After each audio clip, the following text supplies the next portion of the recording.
Did you know that Spotlight On is completely self-funded by the team that produces it? We're looking for ways to keep the podcast self-sufficient without sacrificing the listener experience or the integrity of the show.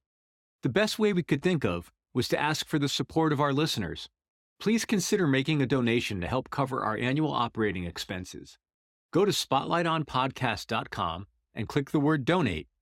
If you can, please do. And if you cannot, please continue to enjoy the show. We're happy to have you as a listener. Thanks.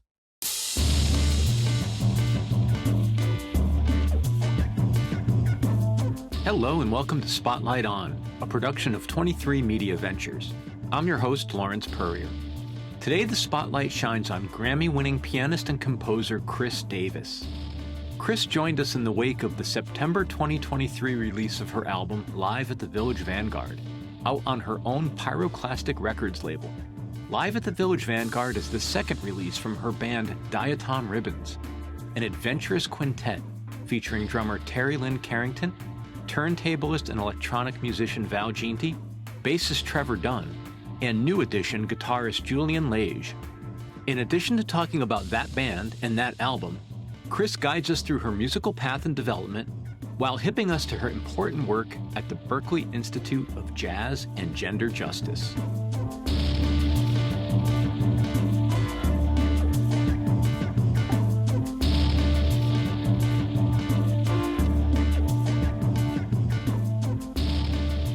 I'm curious about, and I promise you we'll spend the majority of the time talking about the new live album, but I just wanted to get some context about your background.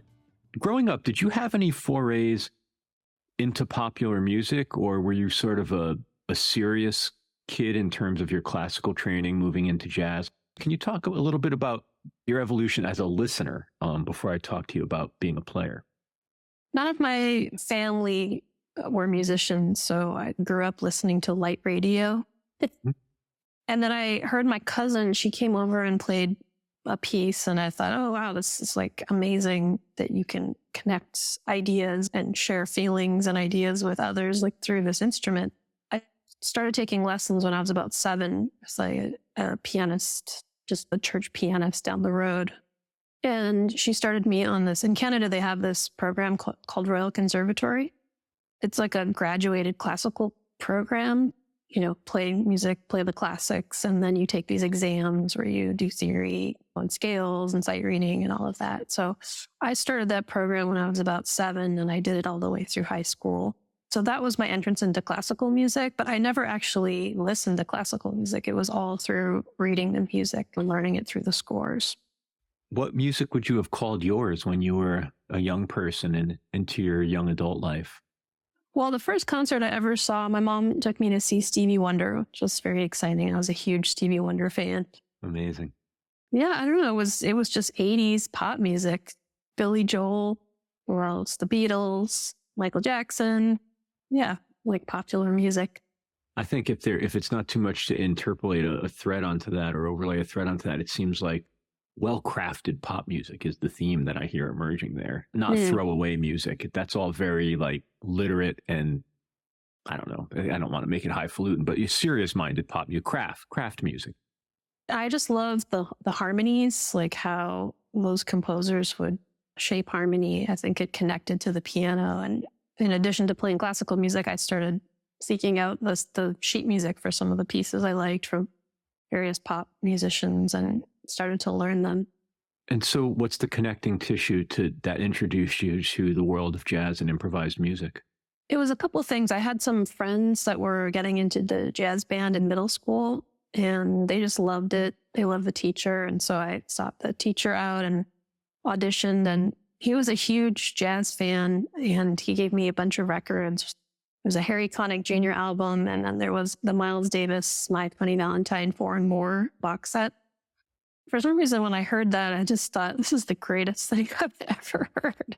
This piano playing and the connection between the drums and the piano in particular really struck me. Yeah, I just started listening and trying to figure out what was happening, doing some transcribing.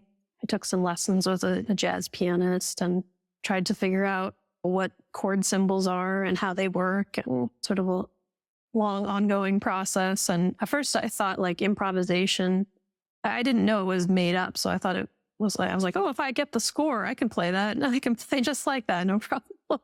I had no idea that it was improvised. Yeah, it slowly revealed itself.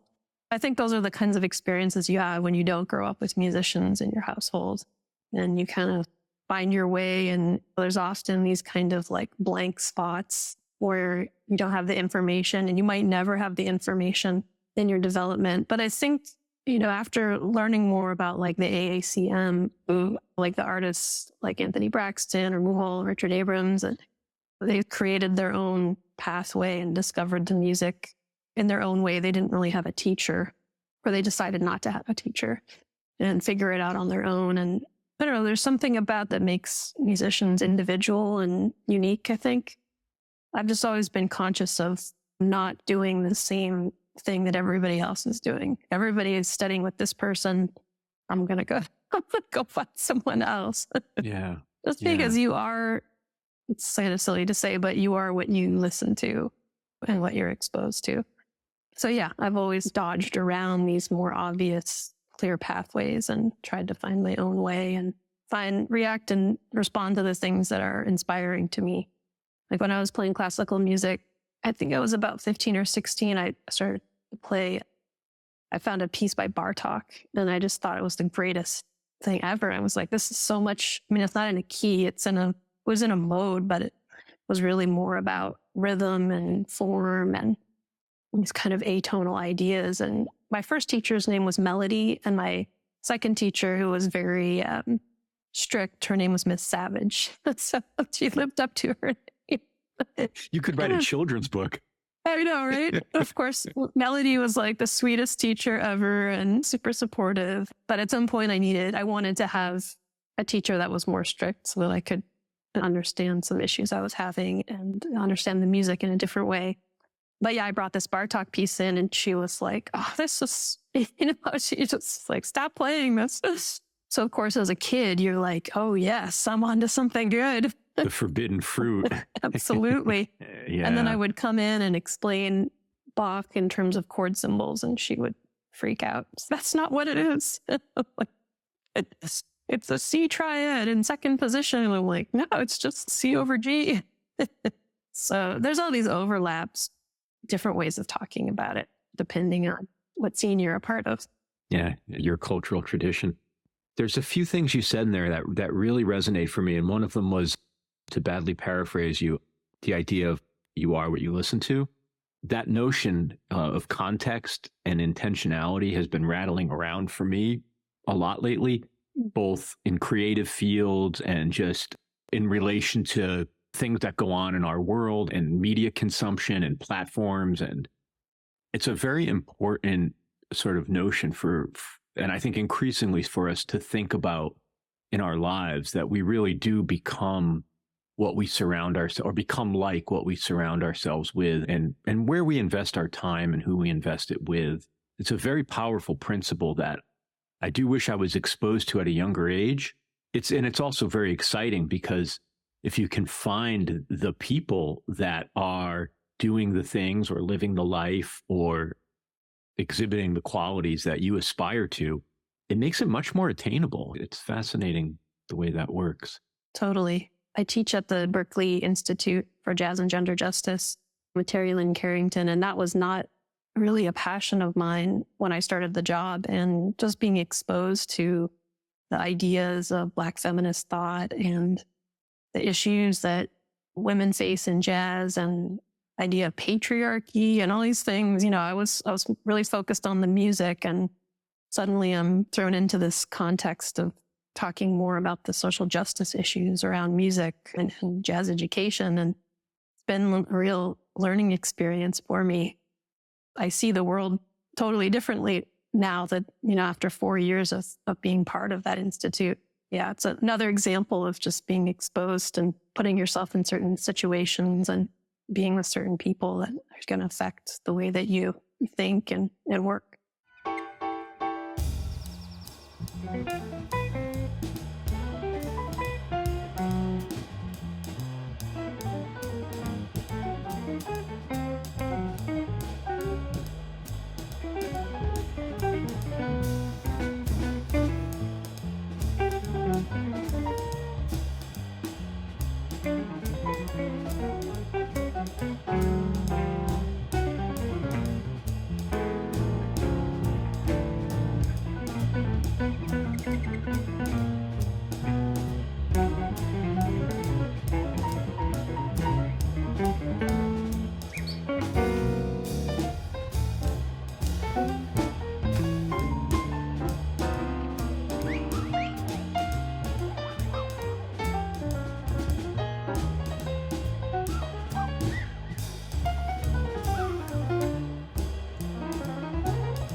I wanted to talk to you about your work at Berklee. I had planned to come to it a little bit later in our conversation, but since you brought it up, one of the questions that was gnawing at me was this idea of the people that come before, on the one hand, and then this sort of scarcity mentality on the other.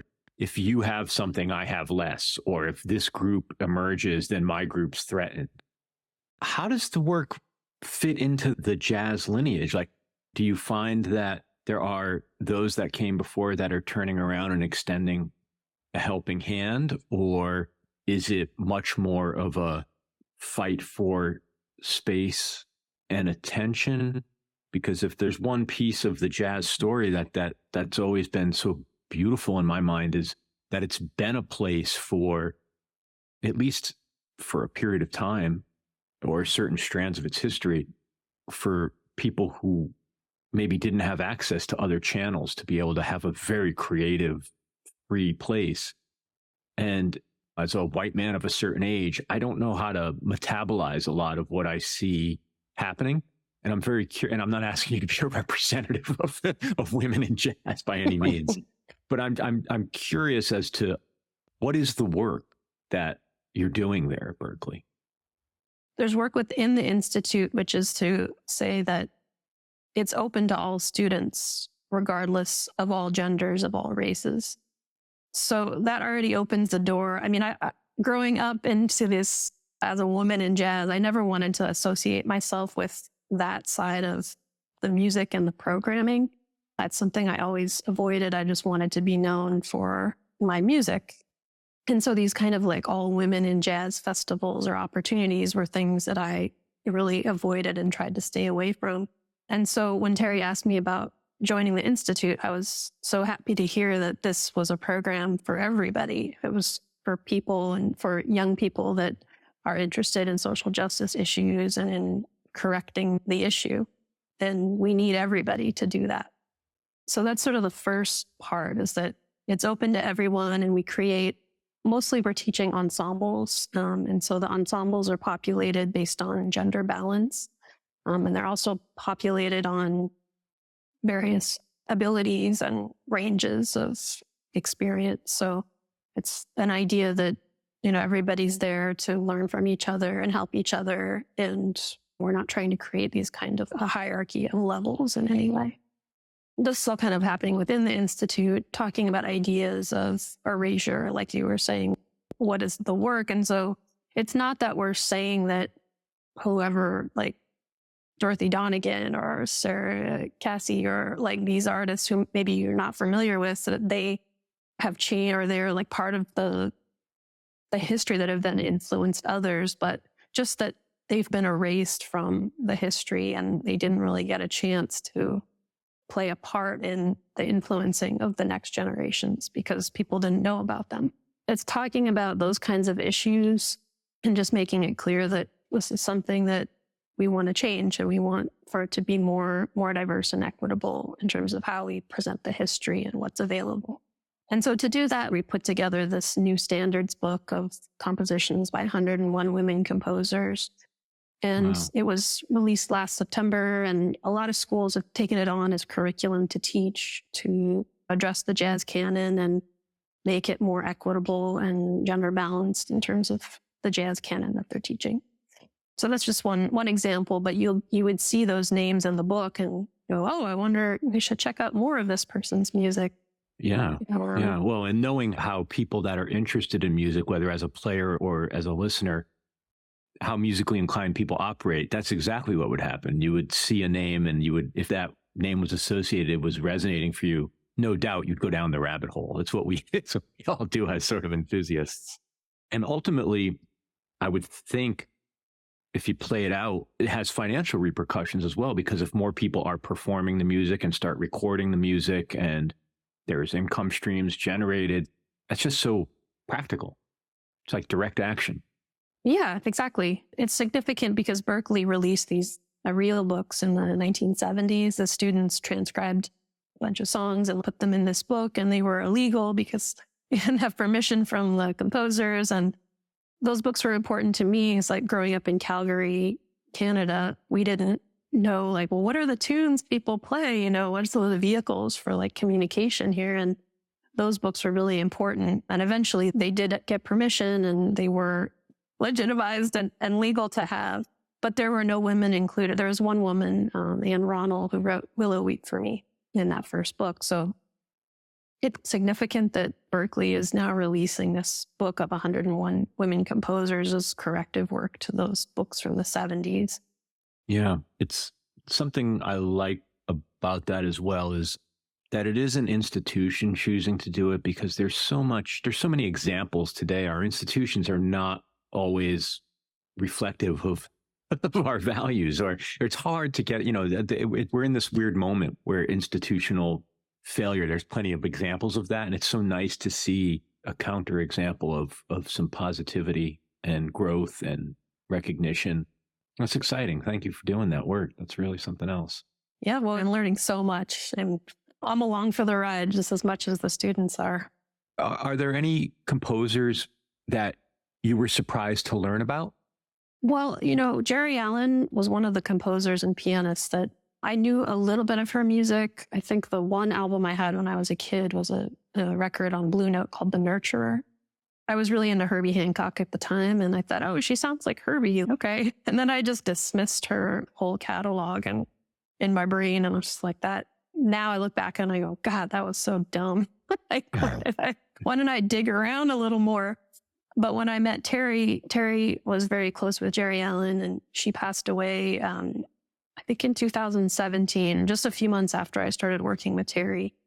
And so Terri wanted to pay tribute to Jerry, and she put a bunch of concerts together, and we played her music for a few years. So I got some real experience learning her tunes, listening to her music, like diving into her catalog. And some of my favorite albums are those first couple of albums she put out, called Printmakers and Homegrown. It's a solo album. And now, even on this new album, Live at the Village Vanguard, we recorded one of her pieces, The Dancer, and working on another one of her songs for another project. And it's wonderful music. Again, it was just ignorant of me to just write her off at that time. But I was in that mindset of, oh, people want me to listen to Jerry Allen because she's a woman. And it deterred me from listening to Mary Lou Williams or the other women that I saw playing and could have learned a lot from. But their gender was so tied up in their music and their legacy that it caused some issues for me. So, yeah. And ultimately them, right? That being denied listeners. Yeah, for sure. Yep. We'll be back with more Spotlight On right after this break. SpotlightOnPodcast.com/store is the place to go to get a Spotlight On collectible for the music and arts lover in your life, or maybe even yourself. Go to SpotlightOnPodcast.com/store today. And now, back to Kris Davis and Spotlight On. One more question about your progress or your evolution. When you came to New York, there's a theme in some of the other discussions I've read with you and writings about you, which is sort of, it's a bit stereotypical, but like this straddling the line of like uptown, downtown, or tradition and new music or avant-garde. And I'm curious, which New York did you set out to go to? What did you know going in versus what you learned once you got there? Well, I have to back up a little bit because a year before I moved, I went to this program called the Banff Center for the Arts, which is in Western Canada. And it was a program a lot of musicians went to who are great players now, and they point back to being Banff as a really important moment in their musical evolution. And I can say the same for myself. I went twice when I was 17 and then when I was 20, a year before I moved to New York. And I met Tony Malaby there and Angelica Sanchez. Kenny Warner was running the program. Ben Monder was there. A lot of really great improvisers. Joe Lovano and Judy Silvano were also there. And they were focused on pretty much playing improvised music and talking about what that was conceptually. And it was totally new to me. I came from a more traditional jazz background. I had learned a lot more. I was playing a lot of standards gigs and connected to more of the more traditional jazz world at that point. I was so intrigued by the music and the passion with which these artists were talking about the music and the way they played the music. And I could see there was some kind of communication going on, but I couldn't quite identify what was happening. And we were there for 3 weeks playing improvised music. And I thought this is one of the reasons I want to go to New York next year is I want to seek out some of these players and try to learn more about what this music and practice is. And so that's what happened. I moved to New York and I called Tony Malaby and he said, come on over, we'll make some food and play some music. And yeah, and I was playing with some other young players who were interested. And so we'd go over as a group and play and he'd give us some ideas about conceptualizing free improvisation. And he suggested that I maybe start composing for free improvisation and blending written material with improvisation. So I started working on that process and playing with the group there. So really my entry point into New York was improvised music. I wasn't really seeking out the more traditional straight ahead scene at that point. But saying that, I also played all sorts of gigs. I played with a cabaret group and I played with vocalists and I was doing all sorts of things, church gigs, and I was playing in a Nusrat Fateh Ali Khan tribute band, playing harmonia. So I had really interesting musical experiences in New York, but the free improvisation and composition really swept me up. I felt like I could really be myself in that music. I could bring in those influences of all those experiences and use them as tools to create conversations and structures and frameworks for improv with the groups I was playing with. Hearing you say all that, it makes me wonder how many times I may have seen you over the years and only would now be able to piece it together in retrospect because I was probably at a lot of those. Did you go to Barbez in Brooklyn? Was that a spot for you? Everywhere. Yeah. I mean, even before I moved to New York in the mid 90s, I used to come down from Connecticut and go to the old knitting factory and go see Sonny Chirac and the early Zorn ensembles. And I used to go see I would go see Zorn. If he was going to open a car dealership, I'd go. If he was going to play the opening of a car dealership. People who listen to this podcast have probably heard me tell this story. I saw a run of shows he did for his 40th, 50th, and 60th birthdays. And I just dropped my son off at art school in San Francisco. And one of the first nights out he said, Dad, I'm going to see Electric Masada for Zorn's 70th. And I was like, I did something right as a parent. Yes, you did. When I moved to New York, I moved 2 weeks before September 11th. So I got to see the knitting factory, and then you couldn't access it after September 11th, and everything changed at that point. The knitting factory was open for a few more years after that, but I remember all the levels, there were 4 levels of music happening, and it was just so exciting and so cool to just go there and be like, oh, let's go check out 4 different bands and run up and down between the floors and see what's happening. So a lot of good things.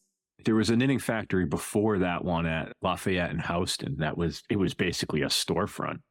Incredible. Just so much music. I mean, Zorn's impact has still not been reckoned with on modern music, New York. I mean, he's such a towering figure that it just blows my mind. And the volume of music is forget it. It's just, it makes no sense.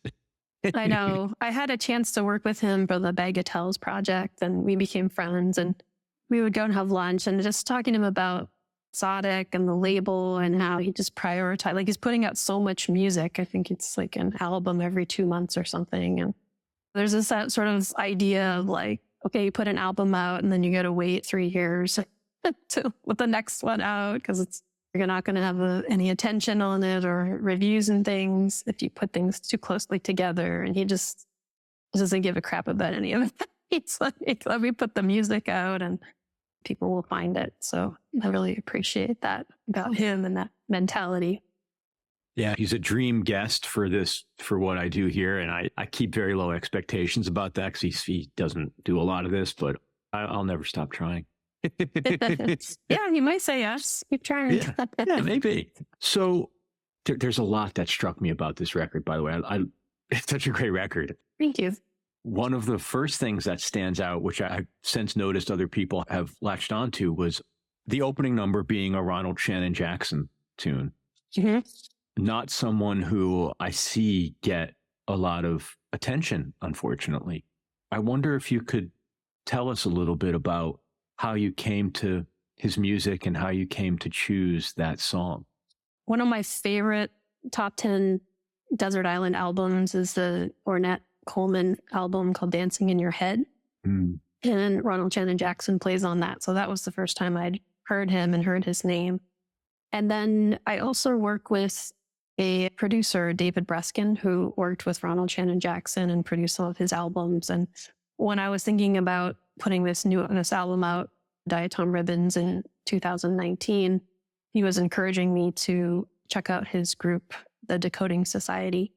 So I kind of went deep dive into those records, and I really liked that album, Man Dance, and this tune, Alice in the Congo, was on there. And David Breskin was putting this concert together in Texas and was bringing Craig Taborn and I down to play play the 2 piano concert. And he said it would be really cool if you could play a tune of Ronald Shannon Jackson, since he's from Texas, and just as a tribute. So Craig and I both transcribed a piece, and Alice in the Congo was the piece I chose. And I thought this will be really challenging to make this piece work for 2 pianos. It's all like guitars and drums and rocking out horns. But it worked well. And then I just thought this is a great tune for this band, Diatom Ribbons. So I brought it in and made some adjustments to make it work. Your piano work on it behind Julian's playing, it's just so different. And I'm really hung up on it. Oh, thank you. Yeah, it really got me. That, and is it Nine Hats? The Mm-hmm. track, I think you refer to it being sort of Dolphy inspired. Yeah, it's an amalgamation of a Dolphy tune and a piece by Nan Caro, and maybe some other things I can't remember, but there's some material directly connected to Hat and Beard and this player piano piece of Nan Caro's.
The record is very much an achievement because it sounds evolutionary.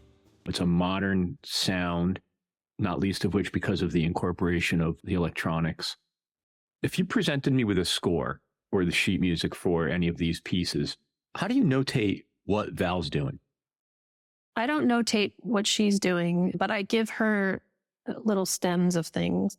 Like on that piece, Nine Hats, there's stems of me playing some prepared piano that she's manipulating. And there's some trumpet. I had a trumpet friend record some parts and I don't overlay them into harmonies, and Val manipulates those. And also in like the piece Bird Call Blues, similar to that. I took little clips of interviews and things, and she manipulates them in different ways. So it's never like written out. And that was the fun part because I'm such a visual person. As I mentioned, like I learned all my classical music through looking at the scores. So everything is like very notated and written out. And when I asked her to join the group, I thought, oh, this was going to be interesting. Like she reads music, but not super well. And I don't think she even really needs to. So it was all like about these clips and thinking about spatially, like how she would interact with the groups. Is there more to be explored there for you? Yeah, I think so. We've been playing the music now for a couple of years. So I think when we go on the road this year or play shows, we'll be incorporating some different music just to keep the evolution happening. It's just, I feel like it's the tip of the iceberg with Val, what we've explored, like this one piece, Parasitic Hunter on the album. She has all these little clips from Karl-Heinz Stockhausen speaking about his intuitive music from this lecture. And I cut that up. I just thought it was very cool. Play to the rhythm of your intuition and these kinds of directives that work with this piece that are based on bird calls and repetition and different kinds of rhythms that the group explores and develops. And so those clips that she uses are ways of directing or not directing or framing for the audience what one way of thinking about this one moment in the improvisation. So I sort of like that idea of using words to be suggestive, but not necessarily prescriptive in any way. Yeah. It relieves you of the burden of becoming a lyricist. Well, that's the thing. I would love to have a vocalist and write lyrics, but I don't. And I don't think I could ever do that. Yeah. Yeah. One of the last passes through the album, I went for a walk and was listening to it in earbuds. And I'm curious, do you vocalize while you're playing? Because there's so many unidentifiable textures in the music, I wasn't sure, but do you make noise while you're playing? I thought I heard like the sound of person. No, that's not me. It's hard to say. I mean, recording a live album at the Vanguard with 5 people on stage and electronics had its own challenges. I mean, the sound is great. I think our engineer, Ron St. Germain, did an incredible job. But there's just things like buzzing in the amps and some valve speakers. And gosh, Ron spent like months just debuzzing these tracks and trying to make them sound clear. So it's possible you're hearing some buzzing from an amp or something or other.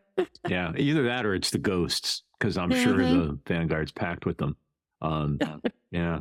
You said something somewhere else about the dryness of the room and how having multiple nights there really helped you not only explore the music, but tune to the room. First of all, the album it's so well engineered, like the separations and everything. It just sounds, it's a great sounding record. So hats off on that. But there is like this sort of unmistakable Village Vanguardness. Yeah, it is. It's a dry room, and that poses some issues for drums. It's great. And sometimes for piano, it can be a little, it's very revealing if you make a mistake, or there's not this kind of like singing to the notes. You're not hiding behind the pedals. You can't hide behind any reverb at all. So it just takes a second. But with a band like that size, I think it's helpful to have it be in a dry room. Could you tell me a little bit about, I know this is incredibly nerdy to ask, but the synth that you play on the album? And I'm asking specifically about it because you name what it is in the credits. That to me, I was like, as somebody who sees meaning everywhere, I was like, oh, that's important. And so I Googled the gear and read up a bit on it. And now, of course, I want one. But can you tell me a little bit about your use of a synthesizer at all? Some pianists don't go there. My musical hero is McCoy Tyner. And one of the things that's very noteworthy about him is he never really went electric in a world when all of his contemporaries very much did.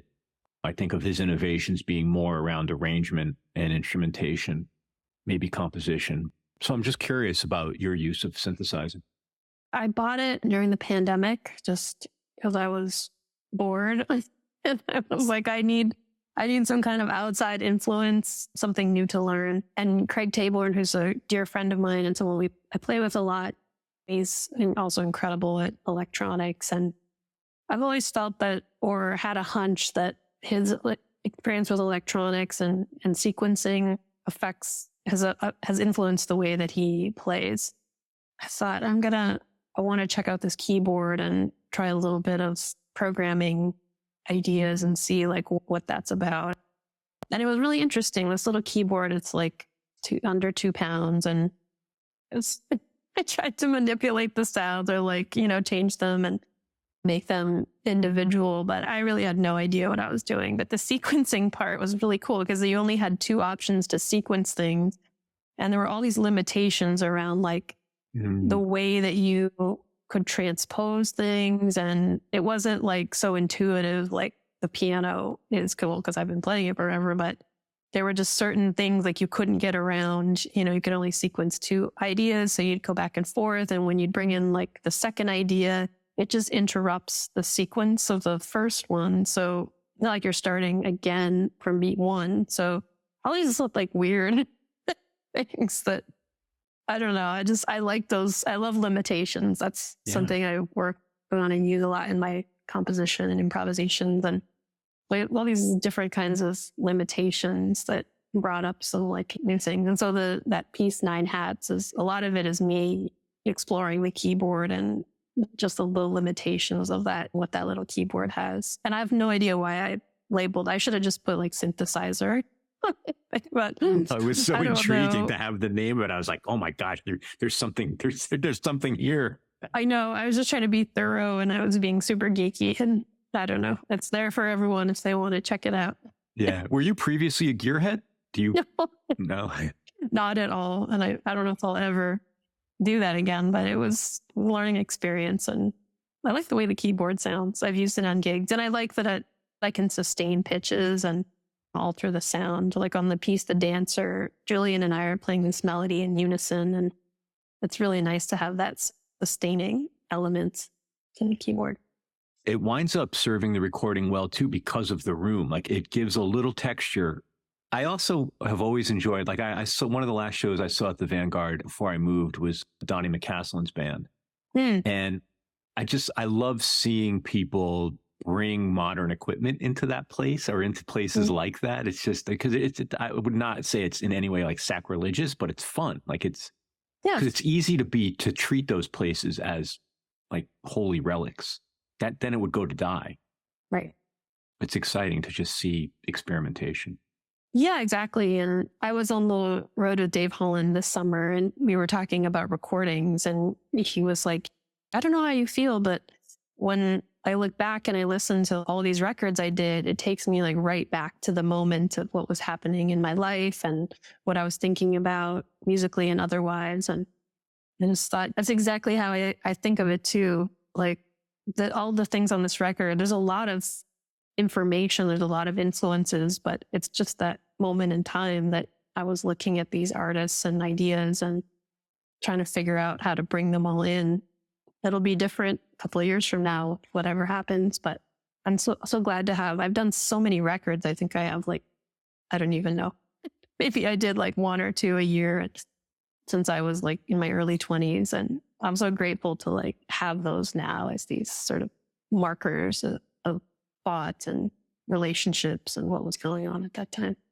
That's really interesting because that contrasts so interestingly with other artists I've spoken with who have not a cavalier, but they have much less connection to some of the work. Especially artists who are sort of prolific or play a lot of sessions, or they lose the place and time and they're not even sure like, well, what record was that on? Or don't have even like the interest or the appetite to talk about like the body of work that way. It's really interesting how artists relate to their work.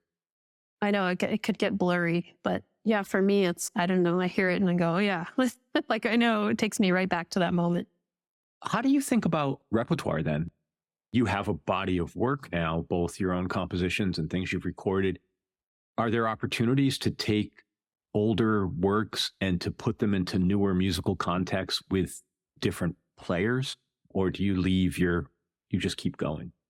I'm just like grappling with that right now. I'm playing another week at the Vanguard with Jonathan Blake and Robert Hurst, and I have a lot of trio music. So I was like trying to bring that in, and it's hard. I don't know the answer yet, but it's something I'm thinking about. I'd like to revisit some of my old music. When I was out with Dave, he brought only old tunes in. It kind of inspired me to. And also I just heard a concert of Bill Frisell, and he was also playing some old music. And yeah, I just thought I've written a lot, so maybe I can try to bring things in and reformat them in some way. Yeah. But yeah. I don't know. It's tough. I've been trying to get it in, and I'm not sure yet. Too many ideas.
Before I let you go, I wanted to ask you a little bit about being a label owner.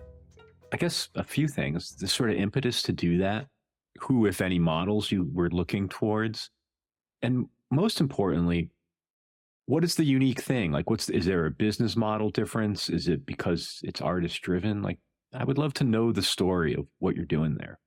I had put out a lot of music on different small labels before I started this label, and I was working with a foundation at the time that was supporting a lot of my projects. And so I owned the recording and the projects outright. And it didn't really make sense to give those projects to a small label that would profit from them because I already, paid for them to be made. I was thinking about trying to start this label, and I'm also driven to be in the service of others in terms of supporting community and all of that. So the label was the way that, I could do that for my own community in New York of composers. I mean, the mission of the label is to support adventurous and non-commercial artists in the recording and the dissemination of their work.